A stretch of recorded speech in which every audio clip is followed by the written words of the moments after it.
গো লাইভে যাওয়ার পর ধরো যে মানুষ যে যুক্ত হচ্ছে এটা বোঝা যাবে, দেখা যাবে যে এক দুইজন যুক্ত হচ্ছে, লাভ দিচ্ছে বা লাইক দিচ্ছে, তাহলে বোঝা যাবে যে আমরা ওকে আছি। এরকম যুক্ত হচ্ছে এখন? হ্যাঁ যুক্ত হচ্ছে। হ্যাঁ এক দুইজন করে? হ্যাঁ একজন অলরেডি ওয়াচিং করছে, 7 জন ঢুকে গেছে। 7 জন ঢুকে গেছে। আচ্ছা, তার মানে আমরা আরেকটু সময় কি দিব?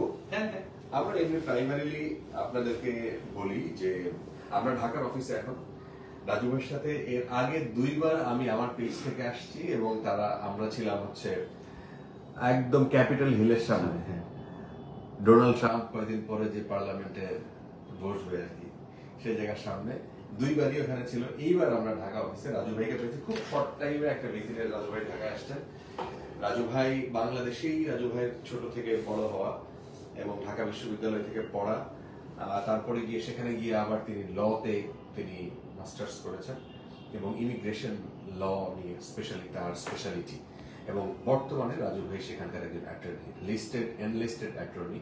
আমরা অনেক সময় বাংলাদেশে মানে আপনাদের মতো মানুষ তো পাই না, এইটা তো খুবই হাতে গোনা, খুবই হাতে গোনা। এইখানে প্রচুর মানুষ, আমাদের এখানে যদি কেউ কমেন্ট করে সেটা আমাদেরকে একটু বলতে পারবে? কমেন্ট আসছে অনেক কমেন্ট আসতেছে না? 350-এর উপরে লোক আছে। আচ্ছা, আমরা বলি, আচ্ছা আমাদের মধ্যে আর একটু জোরে কথা বলতে হবে না, সব শোনা যাচ্ছে। সব শোনা যাচ্ছে? ওকে, গ্রেট। রাজু ভাই, আমরা মানে ডিরেক্ট ডিসকাশনে চলে যাই। আপনাকে পাওয়া মানে এটা আমাদের জন্য একটা সৌভাগ্যের বিষয়। অনেকেই এই মুহূর্তে বাংলাদেশে ধরেন একটা, ঠিক এই মুহূর্তের কথা যদি বলি, একটা আন্দোলনের মধ্যে দিয়ে, একটা পরিবর্তিত পরিস্থিতির মধ্যে দিয়ে যখন আসছে, তারও আগে থেকে ধরেন যে বাংলাদেশের মানুষ বিদেশমুখী হইতে চায়, সবাই গাড়ি দেখ আর যাই দেখ, দিন শেষে চায় যে আমারও যদি এরকম একটা সুন্দর জায়গায়, একটা স্যাটিসফাইড জায়গায়, একটা নিরাপদ জায়গায়, একটা সুস্থ পরিবেশে বাঁচার জন্য যে পরিবেশটা দরকার, আমার না হওয়া তো আমার ছেলে মেয়ের জন্য হইলেও এই ইমিগ্রেশনটা কতটা সুযোগ বাংলাদেশিদের জন্য রয়েছে, সেইটা নিয়ে যদি আপনার কাছে আমরা একে একে প্রশ্ন নিয়ে আসি। আচ্ছা, এবার আমি একটু ধরি প্রশ্নগুলো। রাজু ভাই, এটা নিয়ে বলেন আর কি, যে সুযোগ কতটা আছে বাংলাদেশিদের মতো? ধন্যবাদ। একদম শুরুতেই আমি আপনাকে ধন্যবাদ জানাই আপনাদের এই লাইভ অনুষ্ঠানে আমাকে আমন্ত্রণ জানানোর জন্য, এবং ঢাকায় বসে আপনার যত ফ্যান ফলোয়ার আছে, আপনারা যারা শুভানুধ্যায়ী আছেন, যারা আমাদেরকে এই মুহূর্তে দেখছেন, তাদের সকলকে অসংখ্য ধন্যবাদ। আর এই যে আপনি বললেন যে বাংলাদেশ থেকে অনেক মানুষ আমেরিকায় যেতে চায় বা পৃথিবীর অন্যান্য উন্নত দেশে যেতে চায়, আমি এটাকে 100% সাপোর্ট করি। কারণ আমার নিজের জীবনটাই একটা জ্বলন্ত উদাহরণ। আপনি যেমন বললেন, আমার জন্ম বাংলাদেশে, আমি বেড়ে উঠেছি বাংলাদেশের প্রত্যন্ত গ্রামাঞ্চলে, বাগেরহাট খুলনা এলাকায় বেড়ে উঠেছি, ঢাকা বিশ্ববিদ্যালয় থেকে পাশ করেছি, নটরডেম কলেজ থেকে পাশ করেছি। আমার অধিকাংশ বন্ধু বান্ধব বাংলাদেশে যারা আছে, যারা চাকরি বাকরি করছে, সে তুলনায় আমার জীবন কিন্তু অনেক বড় হয়ে গেছে। আমি এটা মানে খুবই গর্বের সঙ্গে বলতে পারি। এবং এই যে আমি অনেক বড় কিছু করে ফেলেছি, এইটার 90% ক্রেডিট হলো আমেরিকান এনভায়রনমেন্টের। আমেরিকান, এই বলে না যে ল্যান্ড অফ অপরচুনিটি, আমেরিকা আসলেই লিটারালি ল্যান্ড অফ অপরচুনিটি। আপনি যদি ওখানে গিয়ে অপরচুনিটিটা ধরতে পারেন, তাহলে জীবনে অনেক বড় কিছু করতে পারবেন। আমি তার একবারে জ্বলন্ত উদাহরণ। এবং আমি চাই পৃথিবীর সব প্রান্ত থেকে যারা কোয়ালিফাইড মানুষ, যারা যোগ্য মানুষ, তারা আমেরিকায় যাক, আমেরিকায় গিয়ে নিজের জীবনের উন্নয়ন করুক, এবং আমেরিকান যে উন্নয়ন সেখানে তারা কন্ট্রিবিউট করুক। এই যে আমি সারা পৃথিবী জুড়ে এত অ্যাক্টিভিটি করি, এখানে আমার যেমন নিজের বেনিফিট হয়, এটা কিন্তু আমেরিকার বেনিফিট হয়। এবং আমি সেটাও মাথায় রাখি যে আমার কাজের দ্বারা যাতে আমেরিকার একটু হলেও লাভ হয়। এবং এই যে আমি, আমার দেশটা এখন আমেরিকা, আমি আমার দেশকে যে কন্ট্রিবিউট করতে পারছি, এতেও আমি খুব হ্যাপি। আচ্ছা, আমরা বেসিক্যালি মানে কয়েকটা অ্যাঙ্গেল থেকে কথা বলতে চাই। একটা হইল যে আমরা স্টুডেন্ট ভিসায় একটা মানুষের মাস্টার্স শেষ হয়ে গেছে অনেক আগে, উনি কি স্টুডেন্ট ভিসায় একদম প্রক্রিয়া যদি বলেন, এবং সেই ক্ষেত্রে আপনারা কিভাবে একজন অ্যাটর্নি হিসেবে বা আপনাদের যে প্রতিষ্ঠান আছে, প্রতিষ্ঠান কিভাবে তাকে হেল্প করতে পারে? ধন্যবাদ। এই প্রশ্নে যাওয়ার আগে আমি অন্য একটা বিষয় একটু সংক্ষেপে আলোচনা করি। সেটা হলো, আপনারা জানেন যে রিসেন্টলি আমেরিকায় একটা ইলেকশন হয়েছে, ডোনাল্ড ট্রাম্প উনি ইলেকশনে জিতেছেন। উনি জানুয়ারির 20 তারিখে ক্ষমতা গ্রহণ করবেন, এবং উনি ইমিগ্রেশন সিস্টেমে অনেক পরিবর্তন আনার ঘোষণা অলরেডি দিয়ে দিয়েছেন। এখন উনি যা কিছু দাবি করছেন সবকিছু যে উনি করতে পারবেন ব্যাপারটা এমন না, আবার একেবারে যে কিছু করতে পারবেন তাও না। বিশেষ করে এখন যেহেতু কংগ্রেস ওনার হাতে, সিনেট ওনার হাতে, সুপ্রিম কোর্টে ওনাদের একটা হিউজ মেজরিটি আছে, এবং উনি নিজেও ইলেকট্রাল কলেজে তো জিতছেই, প্লাস পপুলার ভোটেও জিতছে। কাজেই এই যে একটা অ্যাবসলিউট পাওয়ার নিয়ে উনি ক্ষমতায় আসছে, অনেক বিষয় এখন আমরা যেভাবে আলোচনা করছি, স্টুডেন্ট অ্যাডমিশন হোক বা অনেক বিষয়ে, এগুলি এখন থেকে 2-3 মাস পরে কিন্তু চেঞ্জ হয়ে যেতে পারে। কাজে এখন যারা আমার কথা শুনছেন, আপনারা ধরেন এখন থেকে 6 মাস পরে যখন প্রসেস করতে যাবেন, তখন যদি কোনো কিছু চেঞ্জ আসে, এটা কিন্তু আসতেই পারে। কাজে এখন আমরা আলোচনা করছি এখনকার প্রেক্ষাপটে না, কি ধরনের চেঞ্জ আসার সম্ভাবনা আছে? এইটা এখন বলা টু আর্লি টু সে। কারণ হলো উনি যেভাবে সবকিছু একেবারে বন্ধ করে দেওয়ার কথা বলছে, এটা উনি পারবে না। যেমন ধরেন ছোট্ট একটা এক্সাম্পল দিই, উনি বলছে যে আমেরিকায় যখন কোনো শিশুর জন্ম হয়, সাথে সাথে সে অটোমেটিক ইউএস সিটিজেন হয়ে যায়। উনি দাবি করছেন যে উনি এটা ক্যান্সেল করে দিবেন। এখন আমার ওপিনিয়ন হলো এটা উনি পারবে না, কারণ এটা হলো একটা কনস্টিটিউশনাল রাইট। কনস্টিটিউশন চেঞ্জ করা খুবই কঠিন। এখন উনি যেটা করতে পারবে সেটা হলো এই যে একটা বাচ্চা জন্মের সাথে সাথে ইউএস সিটিজেন হচ্ছে, এই প্রসেসটাকে উনি কমপ্লিকেটেড করে দিতে পারে। উনি অনেকগুলি অবস্টাকল সামনে বসায় দিতে পারে। এতে যেটা হবে যে বাচ্চা ডেলিভারি করার পরে 2-3 মাস পরে চলে আসে, বাচ্চার পাসপোর্ট হাতে নিয়ে চলে আসে। এখন এমন যদি হয় যে পাসপোর্ট পেতে লাগবে 2.5 বছর, তাহলে ওই বাবা মা পাসপোর্ট ছাড়া চলে আসতেছে। তারপরেও চাইলে ভবিষ্যতে সম্ভব, কিন্তু প্রসেসটা উনি জটিল করে দিচ্ছে আর কি। তো এরকম যেমন অ্যাসাইলাম সিকার যারা, তারা কিন্তু আমার ধারণা আগামী 4 বছর অনেক অবস্টাকলের শিকার হবে। আচ্ছা, কেস অ্যাপ্রুভালের সংখ্যা কমে যাবে। আচ্ছা, অনেকেই অনেক রকমের কথা বলছেন। আনিচ মিয়া উনি বলছেন যে ভাই ওনার সাথে কথা বলতে চাই। আপনার কোনো প্রশ্ন থাকলে ভাইয়া এখানে করে দেন, সেই প্রশ্ন নিয়ে তিনি উত্তর দিবেন। একটা জিনিস ভাইয়া, সবচাইতে বড় যে মানে অভিযোগটা করেন যারা স্টুডেন্ট ভিসা নিয়ে কাজ করেন, তারা হচ্ছে যে ইউনিভার্সিটি চুজ একটা বিষয়, এবং ইমিগ্রেশন মানে ভিসা, এটাকে কি বলে, ভিসা অফিস, এখান থেকে যারা ভিসা দিবে, এম্বাসি অফিস, এখান থেকে মানে পাওয়া যায় না। বাঙালিদের এখন প্রচুর পরিমাণে রিফিউজাল হার অনেক বেশি, সেইটা কেন? রিফিউজালের হার বেশি কারণ অ্যাপ্লিকেশনের সংখ্যা বেড়ে গেছে খুব। এটা তো দোষের কিছু না, মানে এটা হবেই। কারণ বাংলাদেশের যারা স্টুডেন্ট, মানে যারা পড়াশোনা করে, তারা এখন মোটামুটি সবাই আমেরিকা যেতে চায়। এটা দোষের কিছু না, এটা ভালো, সবাই আবেদন করবে। এখন আমেরিকার তো একটা কোটা আছে, তাদের তো একটা নির্দিষ্ট সংখ্যা ভিসা তারা দিতে চায়। কাজে যেহেতু ভিসার সংখ্যা কম, অ্যাপ্লিকেশনের সংখ্যা বেশি, কাজে ডিনায়ালের সংখ্যা, রিজেকশনের সংখ্যা বেশি হবে। এটা খুবই স্বাভাবিক, এজন্য আমি এমবেসিকে দোষ দিব না। আরেকটা কথা আমি বলতে চাই, আমাদের ফার্মের পক্ষ থেকে কিন্তু আমরা স্টুডেন্ট অ্যাডমিশনের প্রসেস করি, কিন্তু আমি এবার এটাও বলতে চাই যে স্টুডেন্ট অ্যাডমিশনের বিষয়টা নিজে থেকেই করা যায়। এটার জন্য আপনার কোনো এজেন্সি দরকার, আমাদের কোনো দরকার নেই। আমি নিজে 2011 সালে যখন আমেরিকায় যাই, আমি স্টুডেন্ট ভিসা নিয়ে গেছি, সবকিছু আমি নিজে করছি, খুবই ইজি। প্রত্যেকটা ইউনিভার্সিটির ওয়েবসাইটে সব লেখা আছে। ইউনিভার্সিটির প্রফেসরদেরকে যদি আপনি ইমেল করেন, ইউনিভার্সিটির প্রফেসররা যত ব্যস্তই থাকুক, তারা আপনার প্রশ্নের উত্তর দিবে, ইমেলে উত্তর দিবে, এবং প্রত্যেকটা রিকোয়ারমেন্ট, চেকলিস্ট সবকিছু সুন্দরভাবে দেওয়া আছে। এবং আপনি যদি নিজে চান, everything from beginning to end নিজে করতে পারবেন। তারপরেও যদি আপনি মনে করেন আপনি ব্যস্ততার কারণে হোক বা অন্য কোনো কারণে হোক হেল্প লাগবে, আমাদের ফার্ম আছে, আরো অনেক ভালো ভালো প্রতিষ্ঠান আছে, তাদের হেল্প নিতে পারেন। বাট রিজেকশনের সংখ্যা বেশি হবেই, কারণ অ্যাপ্লিকেশনের সংখ্যা বেশি। আচ্ছা, কমন প্রবলেম গুলো কি রিজেকশনের ক্ষেত্রে? কি দেখেন আপনারা যে কারণে বাংলাদেশি ছেলে মেয়েরা সবচেয়ে বেশি রিজেকশন খায়? সবচেয়ে বেশি রিজেকশন হয় ভুল তথ্যের কারণে।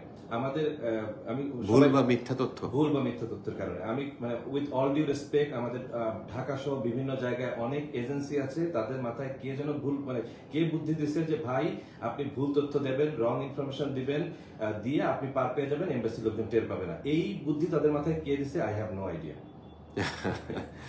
সো আপনার অ্যাকিউরেট তথ্য দিবেন, তারপরে হইলে হবে, না হইলে নাই। কিন্তু একবার যদি ভুল প্রমাণিত হয়, দেন সেটা আপনার জন্য মানে পার্মানেন্টলি নেগেটিভ বা রেড মার্কিং। এরকম আমি অনেক কেস দেখছি, 5 বছর, 7 বছর, 10 বছর, 99 বছরের জন্য ব্যান করে দিচ্ছে ভুল তথ্য দেওয়ার কারণে। মানে বাবার নাম ভুল দেয়, বাবার ব্যাংক স্টেটমেন্ট ভুল দেয়। এখানকার অনেক ব্যাংকের অফিসাররা এটার সঙ্গে জড়িত, তারা ফেক স্টেটমেন্ট দিয়ে দেয়।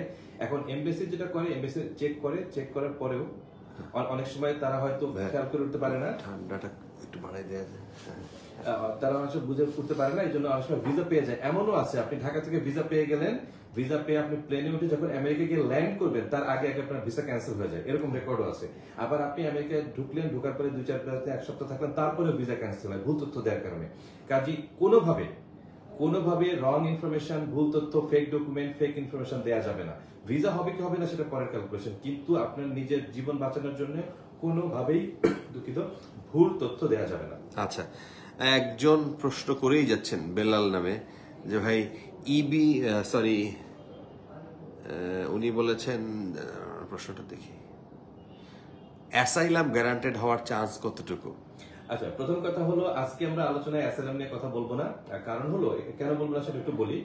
যে অ্যাসাইলাম হলো, আপনি যদি আপনার নিজের দেশে যদি সিভিয়ার কোনো সিচুয়েশনে পরে, লাইফের পরে থ্রেট থাকে, তাহলে আপনি আমেরিকায় গিয়ে আমেরিকান সরকারের কাছে রাজনৈতিক আশ্রয় বা অন্য যে কোনো আশ্রয় চাইতে পারেন। এখন আমি যেহেতু এখন বিদেশে আছি, বিদেশে বসে আমি যদি এমন কোনো কথা বলি, আমার কথার দ্বারা যদি কেউ অনুপ্রাণিত হয়ে আমেরিকায় গিয়ে অ্যাসাইলামের জন্য ফাইল করে, তাহলে আমি হিউম্যান ট্রাফিকিং এর জন্য হতে পারি, দোষী সাব্যস্ত হতে পারি। কাজে অ্যাসাইলাম বিষয়ে আমি এখন কোনো কথা বলবো না। যারা আমেরিকায় যাবেন, যাওয়ার পরে যদি আমার সঙ্গে কথা বলেন, আমি লিগ্যাল ফ্রেমওয়ার্কের ভিতরে আপনাদেরকে অ্যাডভাইস দিব। আজকে অ্যাসাইলাম ছাড়া অন্য যে বিষয়গুলি আছে, স্টুডেন্ট অ্যাডমিশন, ভিজিট ভিসা, সেসব বিষয় নিয়ে আমরা আলোচনা করবো। আচ্ছা, আর একটা প্রশ্ন হইলো যে EB2 এর প্রগ্রেস নিয়ে, কেন এত সংখ্যক EB2 এর যারা আবেদনকারী তাদের মানে আগে এটা অনেক সহজে হইতো, কম সময়ের মধ্যে হইতো, এখন অনেক অনেক লম্বা কিউ তৈরি হয়ে গেছে, সেটা কেন? লম্বা কিউ সামনে আরো বাড়বে। এটা ওই একই স্টুডেন্ট অ্যাডমিশনের ক্ষেত্রে সারা পৃথিবীর সবাই এখন আমেরিকা যেতে চায়। এটা দোষের কিছু না, এটা আমেরিকা ভালো দেশ, সবাই যেতে চায়। NIW যেটা মনে হয় উনি EB2 বলতে EB2 NIW মেন করছে। সারা পৃথিবী থেকে, ইন্ডিয়া থেকে, ব্রাজিল থেকে, চায়না থেকে সবাই NIW আবেদন করে। এখন জিনিসটা হলো যে প্রতি বছর আমেরিকায় 1,55,000 গ্রিন কার্ড ইস্যু করে। এখন এই 1,55,000-এর চেয়ে বেশি লোক যখন অ্যাপ্লিকেশন করে, যদি বেশি অ্যাপ্রুভাল আসে, তখন ব্যাকলগ তৈরি হয় এবং ব্যাকলগ বাড়তে এবং এটা কান্ট্রি কোটার ব্যাপার আছে। যেমন ইন্ডিয়া, চায়না, মেক্সিকো, ফিলিপিন, তাদের জন্য NIW এখন প্রায় 10 বছরের ব্যাকলগ। সে তুলনায় তো বাংলাদেশ, নেপাল, শ্রীলঙ্কা এইসব দেশে কিন্তু কম্পারেটিভলি বেটার, কারণ আপনার মাত্র 1 বছর 1.5 বছরের ব্যাকলগ। কিন্তু আমার পার্সোনাল প্রেডিকশন হলো সামনে এই ব্যাকলগ আরো বাড়বে। ব্যাকলগ আরো বাড়বে। জি। এই ব্যাকলগের ক্ষেত্রে আপনি বাংলাদেশে সেমিনারে গেছেন, ওখানে EB1 নিয়ে কথা বলেছেন। এই EB1 কাদের জন্য এবং এর অপরচুনিটি আসলে কতটুকু, সেটা নিয়ে কি আমাদেরকে একটু ধারণা দিবেন? জি, EB1 হলো এমপ্লয়মেন্ট বেস ক্যাটাগরির সবচেয়ে টপ 1 এবং সবচেয়ে প্রেস্টিজিয়াস। এটাকে অনেকে আইনস্টাইন ভিসা বলে থাকে, কারণ আইনস্টাইন অ্যাকচুয়ালি EB1 ক্যাটাগরি আন্ডারে আমেরিকা গিয়েছিল। তো EB1 হলো যে আপনি যদি যে কোনো একটা বিষয়ে এক্সট্রা অর্ডিনারি অ্যাবিলিটি পার্সন হন, এবং আমি যদি একেবারে সহজ ভাষায় বলি, আপনি যদি যে কোনো একটা বিষয়ে সেলিব্রিটি হন, সেটা এমন হতে পারে যে আপনি হয়তো গান, অভিনয়, আবৃত্তি, শিল্পকলা এই বিষয়ে সেলিব্রিটি হতে পারেন। আপনি হয়তো খেলাধুলা, ক্রিকেট, ফুটবল, যে কোনো বিষয়ে সেলিব্রিটি হতে পারেন। আপনি হয়তো নিউজ প্রেজেন্টার, জার্নালিস্ট, এমনকি মেকআপ আর্টিস্ট, যে কোনো বিষয়ে আপনি যদি সেলিব্রিটি হন, তাহলে আপনি EB1 এর আন্ডারে অ্যাপ্লাই করে গ্রিন কার্ড নিয়ে আপনি এবং আপনার ফুল ফ্যামিলি আমেরিকা যেতে পারবেন। এবং EB1 এর জন্য 10টা ক্রাইটেরিয়া আছে। এই 10টা ক্রাইটেরিয়া আমি একটু সংক্ষেপে বলি, তাহলে বুঝতে সুবিধা হবে। এরপরে যদি কারো প্রশ্ন থাকে এই বিষয়ে আরো আলোচনা করবো। সবচেয়ে গুরুত্বপূর্ণ হলো একটা অ্যাওয়ার্ড থাকতে হবে। আচ্ছা, তার আগে একটা কথা বলি, অধিকাংশ সময় দেখা যায় যে যারা সেলিব্রিটি, তাদের এই ট্যালেন্টগুলি একটু ডাইভার্সিফাইড ট্যালেন্ট হয়। যেমন একই ব্যক্তি একজন ভালো জার্নালিস্ট, আবার তিনি একজন ভালো নিউজ প্রেজেন্টার, আবার তিনি আবার একই সঙ্গে একজন ভালো ধরেন অভিনেতা, তিনি হয়তো টক শো হোস্ট করে। এখন এই এক একটা অ্যাচিভমেন্ট এক এক ক্ষেত্রে হয়ে গেছে, তখন আমরা একটু চ্যালেঞ্জের সম্মুখীন হই। কারণ যখন আমরা EB1 আবেদন করি, আপনার যে কোনো একটা আইডেন্টিটি আমাদেরকে পিক আপ করতে হবে এবং পুরা পিটিশনটা ওই একটা আইডেন্টিটিকে হাইলাইট করে আগায় নিতে হবে। বাকিগুলো ইনফরমেশন আমরা দিব, কিন্তু বাকিগুলি হবে সাপোর্টিং, মূল ফোকাসটা থাকবে এক জায়গায়। তো ধরেন আমি একটা এক্সাম্পল দিচ্ছি যে ঢাকার একজন খুব ভালো জার্নালিস্ট, আপনি অ্যাজ এ জার্নালিস্ট একটা ন্যাশনাল বা ইন্টারন্যাশনাল অ্যাওয়ার্ড পেয়েছেন, তাহলে আপনি একটা ক্রাইটেরিয়া ফুলফিল করলেন। দ্বিতীয় ক্রাইটেরিয়া হলো আপনাকে নিয়ে মিডিয়া কভারেজ।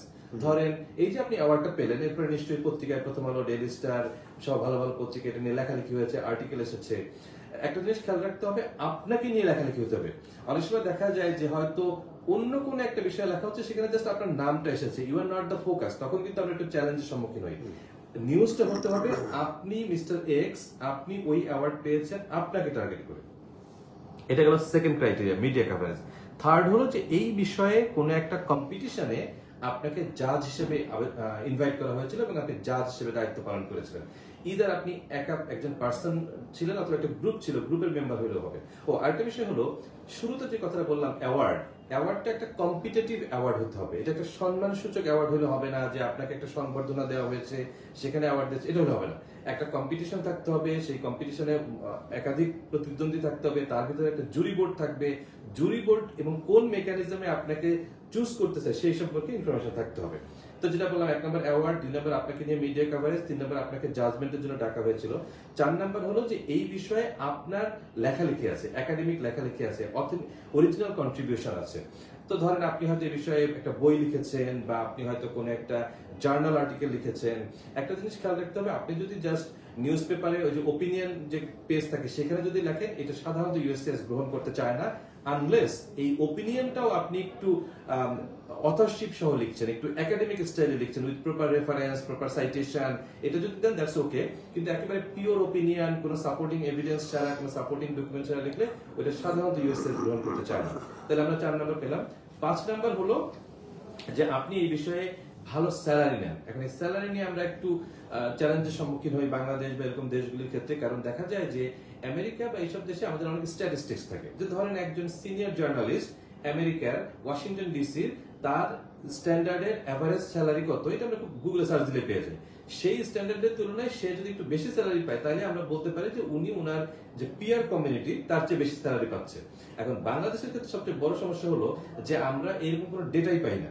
তো সেক্ষেত্রে আমরা যেভাবে এটাকে অ্যাড্রেস করি সেটা হলো যে যখন কোনো বিষয়ে আমরা এভিডেন্স পাই না, তখন আমরা এই বিষয়ের যিনি এক্সপার্ট, এরকম একজন বা দুজনের কাছ থেকে আমরা লেটার অফ রিকমেন্ডেশন নিয়ে আসি। সেই লেটারের ভিতরে লেখা থাকে যে এই পজিশনে, এই এলাকায়, এই ডেজিগনেশনে একজন ব্যক্তির এইটা হলো স্ট্যান্ডার্ড স্যালারি, তার চেয়ে উনি বেশি স্যালারি পাচ্ছে, কাজে উনি এটা কোয়ালিফাই করেন। এবং আরেকটা কথা বলে রাখি, আমাদের লয়ের দুনিয়ায় এভিডেন্স ছাড়া কোনো কথার কোনো দাম নাই। আপনি যত বড় সেলিব্রিটি হন, আপনি যত কিছু অ্যাওয়ার্ড পান, যাই পান, আপনার যদি সাপোর্টিং ডকুমেন্ট না থাকে, ডকুমেন্টকে কথা বলতে হবে, আপনি আমি কথা বললে হবে না। কাজে এটা একটু বড় চ্যালেঞ্জ। এইটা যদি প্রপার ডকুমেন্ট থাকে তাহলে কেসগুলি অ্যাপ্রুভালের চান্স খুব বেশি থাকে। যে বললাম যে আপনাকে স্যালারি, ভালো স্যালারি পেতে হবে, আপনার যে কাজ সেটা জাতীয় বা আন্তর্জাতিক পর্যায়ে ডিসপ্লে হতে হবে। এখন জার্নালিস্ট, ধরেন আপনি অ্যাজ জার্নালিস্ট আপনার হয়তো একটা রিপোর্ট করেছেন, সেই রিপোর্টটা হয়তো কোনো একটা ন্যাশনাল মিডিয়ায় ডিসপ্লে হয়েছে বা ইন্টারন্যাশনাল মিডিয়া, বিশেষ করে আল জাজিরা, বিবিসি, এসব জায়গায় যদি হয় আরো ভালো। ইদানিং বড় বড় ইউটিউব চ্যানেলেও যদি কোনো কিছু ডিসপ্লে হয়, সেটাকে আমরা দেখাতে পারি অ্যাজ এ পপুলার ডিসপ্লে, কিন্তু সেক্ষেত্রে একটু বেশি ভিউ হইতে হবে। যে ধরেন কথা কথা আপনার একটা নিউজ বা আপনার একটা টক শো, আপনার কোনো একটা প্রোগ্রাম হয়তো মিলিয়ন ভিউ হয়েছে, এটাকে ওরা খুব অ্যাপ্রিসিয়েট করে যদি দেখে। এবং আমরা যেটা করি, একটা স্ক্রিনশট তুলে ওই ভিউ সংখ্যাটা একটু গোল করে হাইলাইট করে দিয়ে দিই, তারা যাতে দেখতে পারে।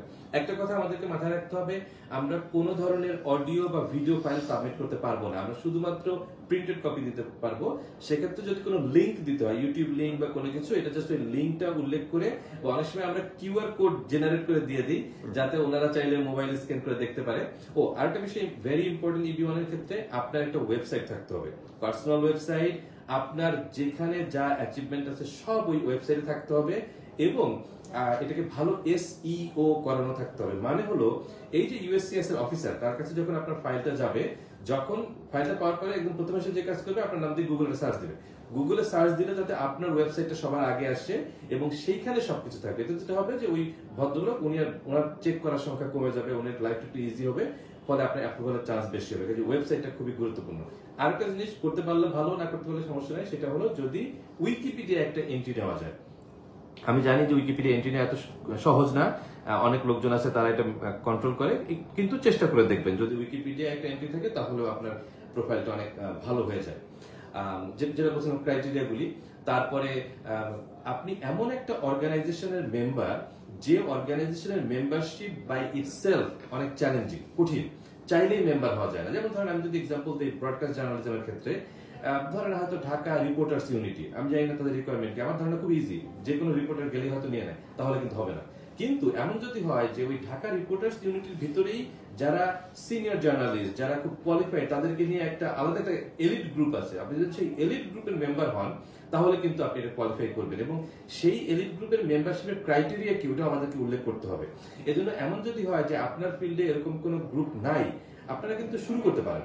এবং শুরু করা বলতে আমি যেটা মিন করছি, যে আপনার ওই ঢাকা রিপোর্টার্স ইউনিটির যারা নেতৃস্থানীয় আছে তাদেরকে বলেন যে ভাই, এখানে তো যে আসে তাদেরকে আপনারা নিয়ে নেন, হুইচ ইজ গুড, এটা খারাপ কিছু না। কিন্তু না, সেক্ষেত্রে যেমন প্রেস ক্লাব, এটা বেশ কঠিন এবং একটু প্রেস্টিজিয়াসও মনে করা হয়, জাতীয় প্রেস ক্লাব, এক্স্যাক্টলি ওরকম, যে আপনি এমন একটা ক্লাবের মেম্বার যেখানে চাইলেই মেম্বার হওয়া যায় না, একটা certain rules and regulation follow করে তারপর আপনি মেম্বার হবেন, তাহলে এটা কোয়ালিফাই করবে।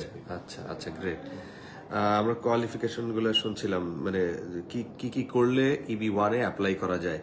একটা জিনিস হইল যে কেউ কেউ প্রশ্ন করছেন, মানে অনেকেই প্রশ্ন করছেন যে আমার ভাই আমেরিকাতে 5 বছরের জন্য স্টুডেন্ট ভিসা পাইছে, ওর মাস্টার্স এই বছর কমপ্লিট হয়ে যাবে, বাদ বাকি 3 বছর ও আমেরিকাতে থাকতে পারবে কিনা? জি, যখনই ওনার মাস্টার্স শেষ হবে, উনি যদি সায়েন্স, টেকনোলজি, ইঞ্জিনিয়ারিং এবং ম্যাথমেটিক্স স্টেম বলে, স্টেমের যদি স্টুডেন্ট হয়ে থাকে তাহলে উনি 3 বছরের ওয়ার্ক পারমিট পাবে, ফলে উনি 3 বছর থাকতে পারবে।